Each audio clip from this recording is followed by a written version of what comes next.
ভারতের সীমান্তরক্ষী বাহিনী বিএসএফ এর এক জওয়ানকে আটক করেছে পাকিস্তানের আধা সামরিক বাহিনী পাকিস্তান রেঞ্জার্স।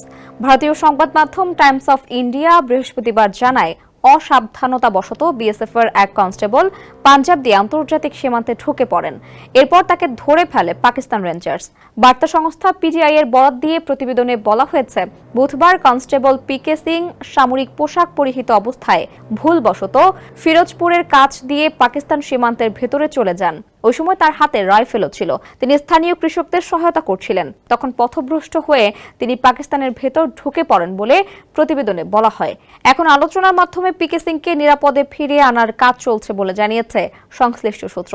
ভারত নিয়ন্ত্রিত জম্মু কাশ্মীরের পেহেলগামে গত মঙ্গলবার ভয়াবহ হামলা হয়। এতে ২৬ জনকে হত্যা করা হয়। এ হত্যাকাণ্ডে পাকিস্তান পরোক্ষভাবে জড়িত আছে এমন অভিযোগ তুলে ভারত প্রথমে পাকিস্তানের বিরুদ্ধে বেশ কয়েকটি ব্যবস্থা নেয়।